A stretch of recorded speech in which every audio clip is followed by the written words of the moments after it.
Well, hello everybody. I think there's probably a few people still making their way in, but I am not going to be responsible for running over and putting the whole afternoon out of time in here. So we're going to go ahead and get started. If you guys are coming in, do come right down, because we've got quite a big room, and it's nice to have a packed feel. For those of you that are already sitting down, what I would like you to do is to get out your phones or other mobile device, and I would like you to take a selfie with the person sitting next to you or in front of you or behind you. I'm going to take a big whole crowd selfie, and then we're going to use those selfies in just a second. So get your phones out, and if you're not normally a selfie person, I want you to do a selfie anyway. And you see, I'm going to do one right here now as well with the whole audience. Are you laughing at me? You see, I come from the fashion world. I founded Cambridge Style Week, and so selfies are in my blood. So get your selfie taken with somebody sat next to you. So you've got a selfie in. If you're coming in, come in and join us. We're just taking a selfie. I bet you didn't think you'd hear that at a Christian digital conference, huh? Yeah? I guess you're more likely to hear it at a Christian digital conference than at a Christian conference, right? I don't know, maybe we are going to all start taking selfies now as well. So what I would like you to do with that selfie is if you're on Twitter, what I would like you to do is I would like you to tweet that selfie now. And I would like you to say something along the lines of, I'm really excited about this session, creating a buzz at PremDac18, using the hashtag PremDac18. And then throughout the session, and if you put on there as well, hashtag #BeCofinitive as well. And we're going to be using that hashtag #BeCofinitive throughout the day today, throughout the session now, so that you guys can tweet me questions, because it's a little bit difficult to do live questions in a room this big. So what I want you guys to do is tweet me your questions throughout the session. I'm going to be checking the questions, and I'll answer the questions as we go through. And that's probably the easiest way, rather than trying to have somebody run around with a microphone. So have we all, and hopefully some of these selfies will start coming up here as well when you tweet them using PremDac18 and BeCofinitive. So that's really fun. And we'll also see if we can do a little bit to get PremDac trending today, because, it's all about creating a buzz, which is what we're doing here today. So let me flick into my Twitter feed here so that I can keep an eye on the questions as we go. So we'll get that there. So my name is Nicki Shepard. I am a communications consultant. I live and work in Cambridge, and I work for a company called Cofinitive. We work with all sorts of companies, from membership organizations. We do a lot of pay-it-forward activities, working with community organizations. We also work with lots of tech startups. So I work with a whole different range of types of things. And before Cofinitive, I worked in community engagement, and I set up Cambridge Style Week, which is the fashion week for the city of Cambridge. I've also been a general election candidate and a local election candidate. So I've got lots of experience of using digital all the way across the whole breadth of life and the world out there. So hopefully I can give you some interesting tidbits of information to help you on your journeys to get your projects to create a buzz. Before we really get into it, I just really quickly want to pray for this session. So, Lord, thank you so much for the opportunity to come together here today for all of us. Thank you for the person sitting next to us and the people we're going to meet today. And we just pray, Lord, that we can take away ideas and skills and inspiration to help your mission here on earth. In Jesus' name, amen. Okay, so let's get into it here. So, now, some of this, actually, Rachel has already covered for us, which is quite useful, which means we'll have more time for questions. So whenever we talk about comms and marketing and creating a buzz and using digital, we start with why. There's a whole, if you'd like to know more about this, there's a TED Talk by a guy called Simon Sinek, and there's a whole book about it. And what he talks about is the need to drill down to the why that we're doing things. So it's not just about, and what you'll find, if you go and look at digital media feeds and church feeds and all sorts of that, you'll get lots of the what. Yeah, so you get lots of, there's this service is on at this time, and don't forget about the toddler group, and, we're doing these things, and that's all the what level, which is still necessary, and it's kind of a bit like a digital newsletter, which is great, and it's necessary, and as organizations, we need to have that what in there. And then we also have the how. And there's some other things in there, and you might have bits about baptisms, and you might have bits about how people can engage and how we do things, which again is really useful.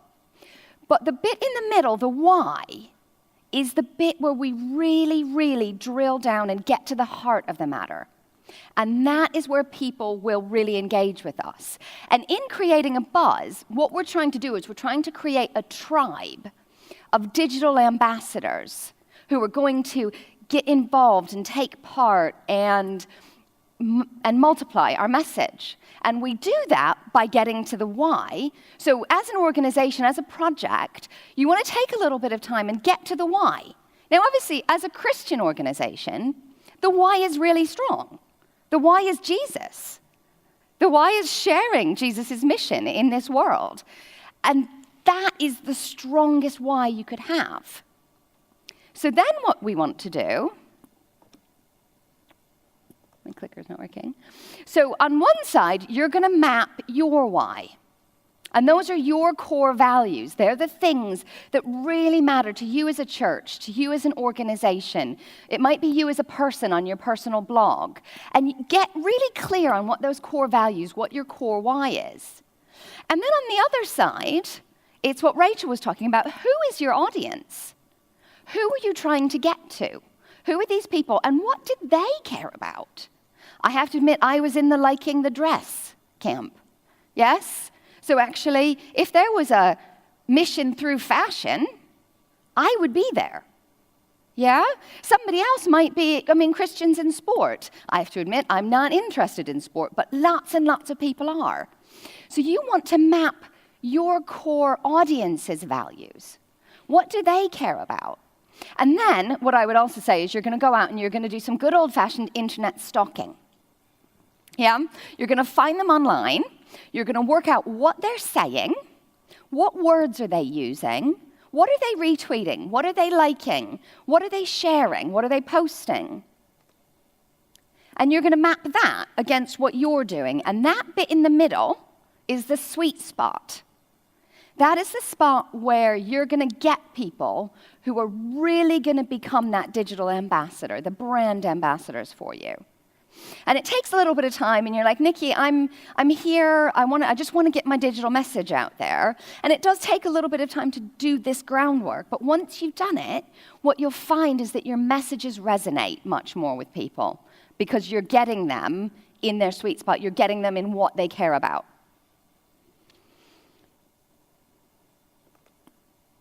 And then what you're going to do is you're going to craft your message. And you're going to craft that message using the words that they use, talking about the values they care about and you care about. And sometimes, actually, you can say it in a way where you're actually saying, I care about this. And then one of the tricks we often use within our consultancy is we use their words. Yeah. Now, obviously, if you're working in the public, kind of with private people, you can't just steal what somebody has said off of the internet and then put it in quotes and send it out there because it starts to get a little bit funny. But you could actually go out and, if people are talking about things you really care about that are right in your sweet spot of your project, go and ask them if you can do an interview with them. Can I have a chat with you? Can we do a podcast? Can we do a video? Or do a quick phone call, get a couple of good sound bites, and make up a nice little graphic that you can do. That one, we use PowerPoint for a lot of graphics. You can make up your graphic in PowerPoint, save it down as a image, and then you've got images to pop out with all of your posts.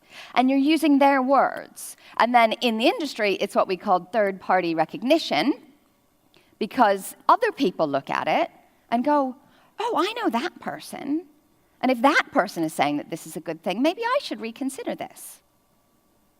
Yeah?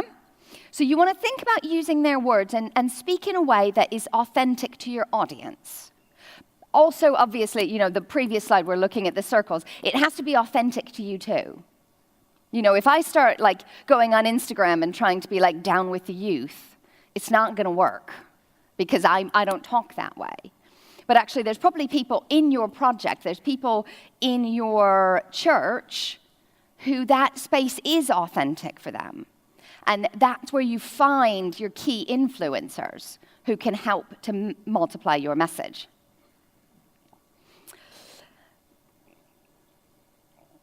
Okay, sorry, I get ahead of myself and then I can't remember where I am.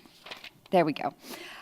So you're crafting your message, you're using all of these keywords, use case studies, use video, use sound bites, use podcasts, use the media that's out there.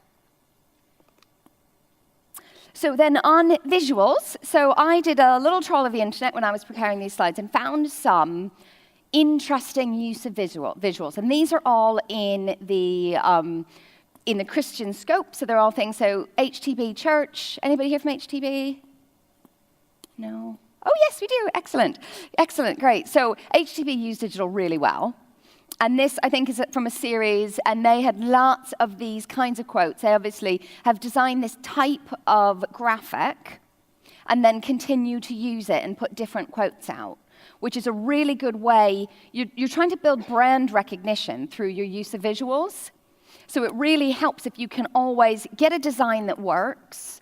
And depending on what your budget, I've worked with people with budgets, and I've worked with completely bootstrapped startups. I've worked with community organizations that have no budget at all. But it is worth taking the time. So it's either getting some donations and spending a little bit of money with a designer to get a really good base graphic put together, or put a call out in your church, in your community, in your regional Christian community, and say, I have a really amazing project. Is there a designer who will help serve and give a little bit of time to help me create my base graphics? And once you've created that base graphic, you can keep using it, and you get your designer to create it for you in a way that you can pop your text on top of it. So if you're doing a weekly Bible quote, if you're doing a weekly quote from a mum at the toddler group, whatever it is you're doing, you can keep running those out, but they start to look the same.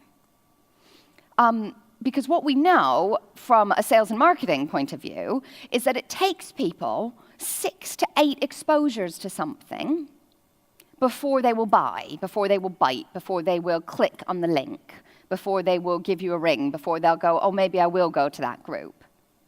And so what you're trying to do with your visuals is you're trying to build up those hits so that people know, oh yeah, I remember them. I remember what they're saying. I'm going to show you some examples of that in a minute. And these are from different platforms. You've got an Instagram video down here. We've just had the Hire Tour has come through Cambridgeshire in October. And so this was a video from that, which was really great and a really good use of Instagram and video. Young people are on Instagram. So if you want to get to younger people, Instagram's a great place to be. And then think about there's loads of information online about which platforms are best at which times of the day. So you can, if you want to go on Twitter and you're getting to, say, business people, you can post at these times of the day. And if you want to get to young people on Instagram, you want to post on these times of the day. And that's all freely available online. But as a rule, Twitter is a high-volume media. You can blast it. You can put loads of stuff out there. People they won't mind if there's loads. Whereas Facebook and LinkedIn are a little bit slower paced. You do longer posts, not maybe as often. Whereas Twitter, you can post 10 times a day and nobody's going to mind. They're not going to unfollow you because you only look at what's happening now in your feed. Yeah, so there's loads of stuff freely available, and I'm here all day as well, so if you've got specific questions about your project and when would be the best time to post and that, I'm really happy to have a chat over coffee throughout the day and answer that. On the subject of questions, don't forget to tweet your questions about this session so that we can answer them at the end. Okay, so those are visuals, and the lady at the top, the tier fund one, that's a video as well. Talking about, and that's a video case study. One of the keys on there is you'll see that it has the subtitles on the video. Always, always, always subtitle your videos. You can do it on YouTube when you upload it. And again, I can talk you through how to do it. You upload it to YouTube, you get your video, your subtitles attached, and then you can download your subtitle file. 90% of the population watch Facebook videos on mute. Because most people are like at their desk at work, pretending to work, but they're actually watching Facebook videos or YouTube videos. So actually, if you haven't, or if you're watching on the train or whatever, you have to click into it to get the sound, but you can watch the video. So always, always put subtitles on so that people can watch your video and get the sound. So there's a tip. I'll give that one for free. Okay, so integrate. So I spoke a little bit about the 6 to 8 exposures of something. So at Cofinitiv, we do what's called a one voice approach, and that goes all the way across all of your communications. So it's not just in digital, as in the social medias, but it's also on your website, it's in your email newsletters, it's in any print ads you do, it's in your billboards, it's in the flags in front of the building, it's everywhere. Because what we're trying to do is build a really strong brand so that people know, yes, I know what that is. Yeah? So this is a campaign that I've been working on at the moment. This is for an event that's in Cambridge this month now. And so this is a Facebook landing image. And then we have a Twitter landing image. We have a Facebook post. So you'll see we're using the same core graphic, adding in the speaker details for this conference that we're working on. You've then got a Twitter post. Again, adding it in. And so these slides of the speakers we can make up really quickly because we've got the base graphic. We can pop all the details in. So if you're doing a weekly mission event, like a women's coffee morning, and you've got different speakers each week, you can pop them in and you can get them out quickly because it's about getting it out and creating all of that content. And then this is another Twitter post, and this was part of the image you can see there in that last Twitter post was actually a full-page advert in a newspaper as well. And the landing images on the Facebook and Twitter are also web strap ads, rather, on a couple of websites. So wherever you might happen to be going in your day-to-day, you might see the graphic in the print newspaper. You might then see it online on a website as an ad. It might then pop up as a Google ad. You're then in... Now, have any of you done it where like you maybe Googled like some Lego for Christmas or something, and then the next time you go on Facebook, there's all this Lego popping up in your feed? Yeah? Yeah? So this is the kind of thing you can make the most of. And I mean, if we were going to talk about boosting, that's a whole nother session about how to make the most use of budgets and those sorts of things. But for me, the key when you're trying to create a buzz is to get this integration across all of the channels so that no matter what happens, people know your brand. They know what they're seeing. So you're using the same colors, you're using the same images, your logo's on there. Every time you share a photo, your logo's on there and your hashtag is on there. Every single time. Because what happens if that speaker says, actually, I quite like that, I'm going to share that on mine. If my logo's not on it and my hashtag's not on it, sometimes when you share a picture, if I share a picture from your feed to my feed, the text goes away. And just the picture gets shared on my feed. So you want to make sure all of that information is in the image so that it goes with your image no matter whose feed it ends up in. Okay, so now we've done the basics and we're going to multiply our message. And this is the really key thing. So we spoke a little bit at first about who is your audience and going out and finding out what they're talking about, what they're saying, what are they liking and sharing, all of those things, yes? And you're going to do one more thing when you're going to do that. You're going to go and see who are the real digital superstars. Who are the people that are sharing lots of things? Who are the people that are posting, retweeting with a quote, with a comment? Who are the people that are really using social media in my audience? And once you've got those people, they become your influencers. And they might be, the other thing I would say, if you're going out, how many of you are here doing digital for a church itself? Excellent, loads of you are. Great. So of those of you that are doing digital for a church, how many of you would say that you've got a really engaged social media congregation? No. Okay, right. So I think there's another session about engagement as well. But what I would do is do a little bit of digital stalking of your congregation. Go out, look them up on social media. Find out who's using Twitter, who's using Instagram, who's actually doing things, right?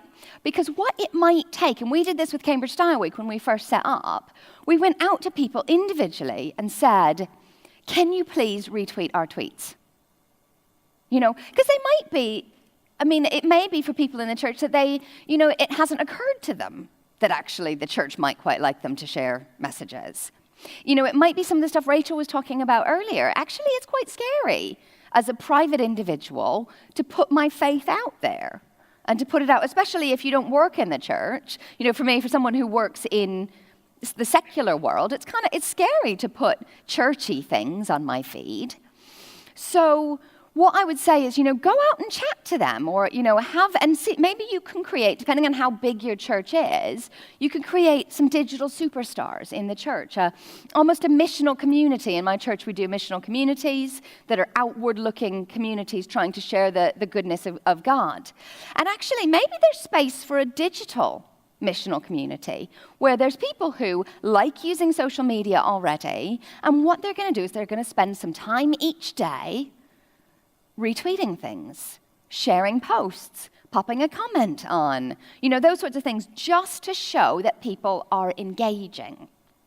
And part of the reason why that's important is because, especially with Facebook's new algorithms, Facebook shows people more of what people want to see. So I'm sure we've all been in the position where we spent ages, we've crafted a really lovely image, we've put this lovely post on Facebook, and nobody looks at it, and nobody likes it. And you go and you look at your insights, and you got like 3 views. And you're like, oh, what am I going to do? How am I going to do this? But actually, what Facebook's algorithm does is it says, oh, people are talking about this. I'll put it in a few more people's newsfeed. And then when those people are talking about it, I'll put it in a few more people's newsfeeds. And that's how you start to multiply your message. So it might involve a little bit of good old-fashioned talking to people to say, can you please push this message out for me? Okay, so then another trick, and this is something we do lots, and you'll start looking for this on social media. So this is the post that I showed you a second ago that had the full page ad, and this was our campaign introducing all the speakers for the event, or the first wave of speakers for the event. And what we did is, you can see all of those, so you've got the hashtags. Hands up if you know what a hashtag is. Okay, good. Excellent. That's great. So hashtags are a way to reach across audiences, across people that you haven't spoke to before.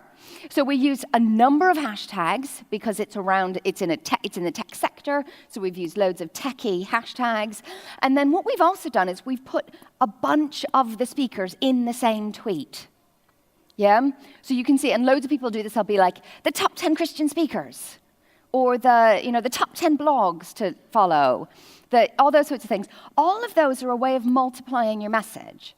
Because what happens if you get tagged in something on Twitter? Twitter specifically, but if someone mentions you in a post, what do you normally do with a post?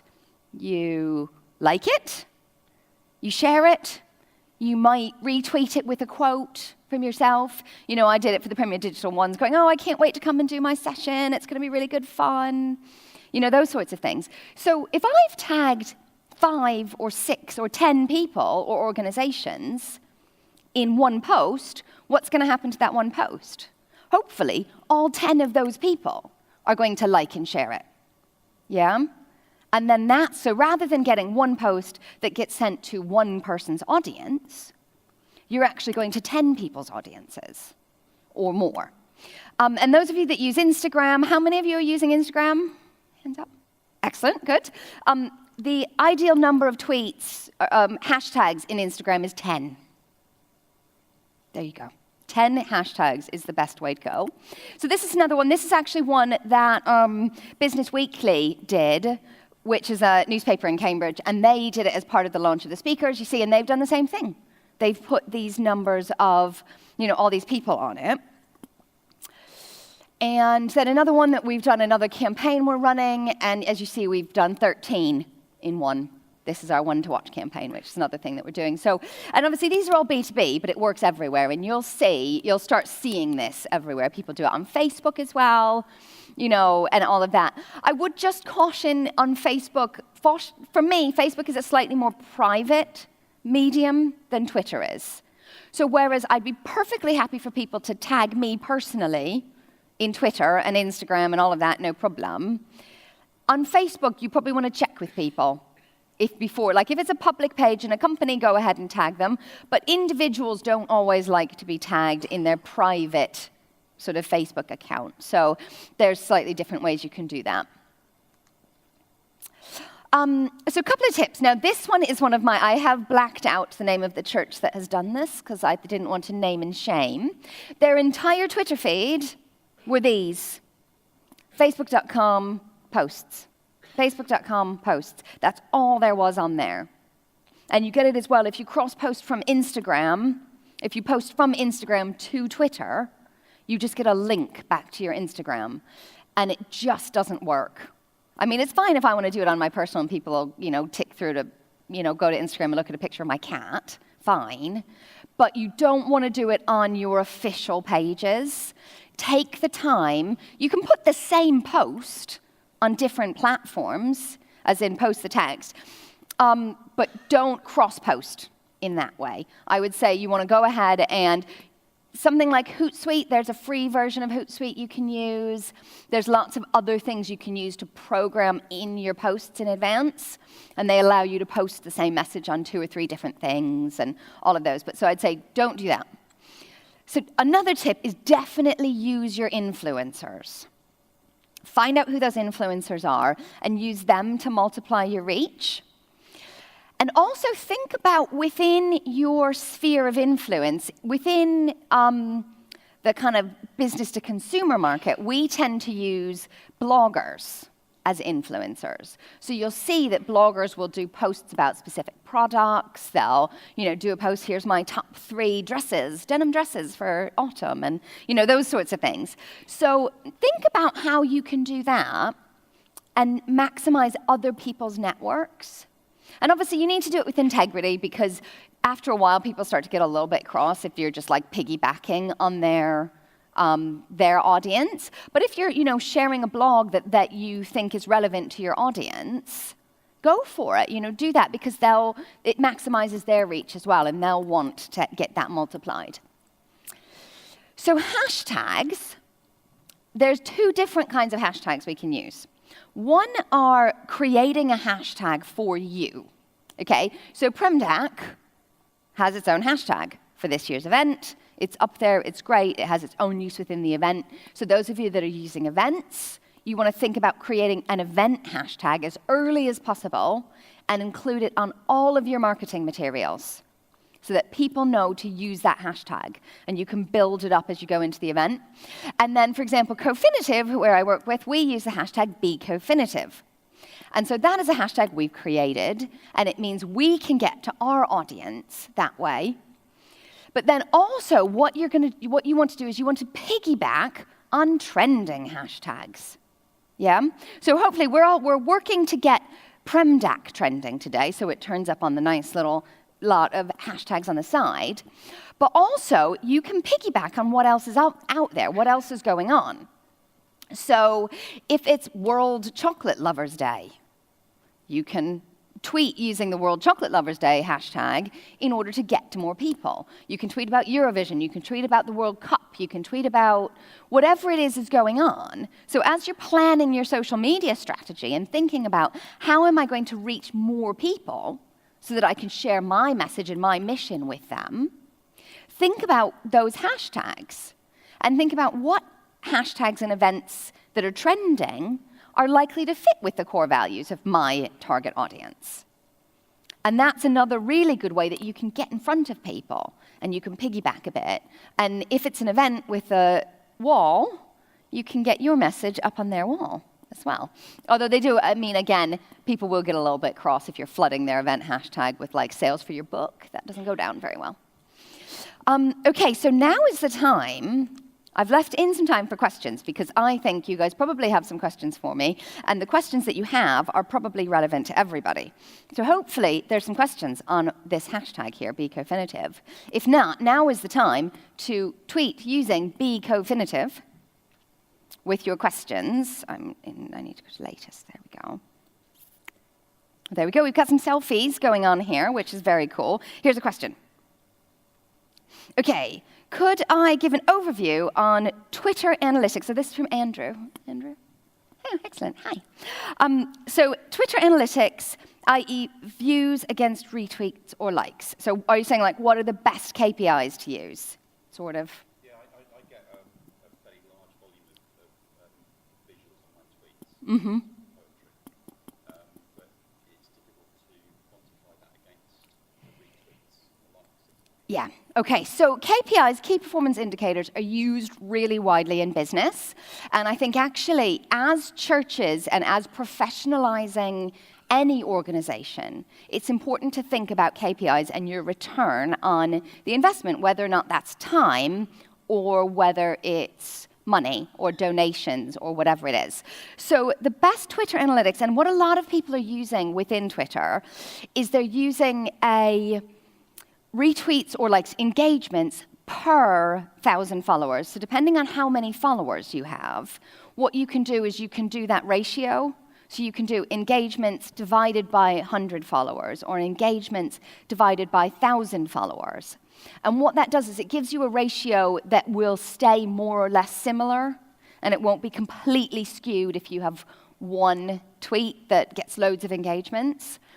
And I've actually written, there's a whole blog on the Cofinitive website about KPIs and which ones are the best ones, because a lot of people kind of go for the more vanity ones around like, oh, well, I've got more followers than you. And you can do a tweet reach, you can do tweet reach search, and you can just see how far it's going, which is really good for an event like this, because I did the PremDac one last night, and it was already reaching over 2 million people, which is brilliant. You know, and so you can get that kind of thing. So if you're doing an event, you can get those. But if you're looking month on month, and what are we putting in and what are we getting back, the per follower number ratio ones are a really good way to test that. Cool. Okay, more questions. More questions? Interesting stuff, thank you. Finding things to talk about, excellent. Any more questions? I'm going to scroll back up to the top. No, I'm just going to fill then. No, but you guys don't have any more questions for me. Is there anybody in the room that doesn't have Twitter that wants to ask a question? I'm going to have to get this down. There was a lady down there who wants that. Do you want to come? I'll do this. I'm going to go crazy. There we go. Run that down there to you. Cool. Is that one on? Are we? Oh, I think we're... Yep, we should be on now. Excellent. Yeah? Yeah. It was just about audience. Yep. Because I write about human rights, and so I want to target an audience where people are interested in human rights. But I also want to raise awareness and reach audiences who aren't yet, interested in it and try and sprout interest so that it grows. So I'm just wondering how you then create your audience to be wider than just targeting a certain people. Yeah. Okay, really good question. So part of that is looking at, and I think one of the things we say at Cofinitive as well is that if you're marketing to everyone, you're marketing to no one. If you just go, well, everybody needs to know about what I'm saying, so I'm just going to throw it out there, you won't hit people. So I would say within that subset, I would maybe start with the people that you know are interested, and then go out one level. Maybe say, let's try and reach the people that they know. So they've maybe already had a conversation about it. And it's what Rachel was talking about. Let's go to the people who have already had a conversation about Jesus and are kind of interested. And I think it's the same with human rights. So think about those core values of the people that you know are interested, and then take it out a level and see, and even look at, who are they connected to? What are those people saying? What are they talking about? And then start to get out to it. Yeah? And I would also say that this is where the multiplying comes in, because each of those people that you know cares about human rights, they have a whole network of people that you can get to. So part of it is so that if you can get them to retweet what you're saying, you're going to reach the people in their networks that are interested and other people, where it becomes their first touch, and then so on. So think about the influencers and go back to those core messages and your values. Really. Excellent. I don't know where the microphone's gone. We've got another question here at the front, and then we've got one at the back. Thanks. Hi. Hi. It's on, yeah. Okay. We have a couple of really, really engaged influencers, but they're not in London, and we need a more engaged audience where we are. Okay. And so we have a couple of people who are very involved and who share everything that we post, but they're not actually where we need them. Yeah. So suggestions for building more of an audience that's relevant to where we are. A local audience, Yeah. yeah. And again, this is somewhere that you might fall foul of Facebook's algorithms, because what a lot of people do when they set up a Facebook page is they send it out to their friends and they go, oh, can you all like this? Which is fine to get you that first push of the page. But Facebook, if you've got lots of people who like your page that don't interact with your page, Facebook doesn't like that. It's probably worth looking at a little bit of paid promotion and doing some geographic targeting. I know we've had loads of talk about it with all of the Cambridge Analytica and stuff, but Facebook and Twitter have got really, really advanced geographic targeting within their ads. And for a very small amount of money, you can target key people within a geographic area. And we did it for political campaigns where we were targeting a district ward. So, you're looking at maybe a 2-mile radius, about 8,000 voters in that area, and you're sending out messages specifically to just that geographic area. So it's worth thinking about, you may already have a budget that you can say, we're going to put a bit in. And seriously, for the political campaign, we spent £20 and built the page from 0 to 2,000 followers in less than 6 months. So actually, you don't need it. I'm not talking about hundreds of pounds or thousands of pounds. It might be £5 a month, just to get your page in front of the people that are geographically located where you need them to be. And the other thing I would say is you might need to do some face-to-face, so actually go to where your target audience are and introduce them, get some little cards made up and say, did you know about this digital resource in your area, and so on. Yeah? There was one more question at the back, and then we'll have to finish. So just the one. Thank you.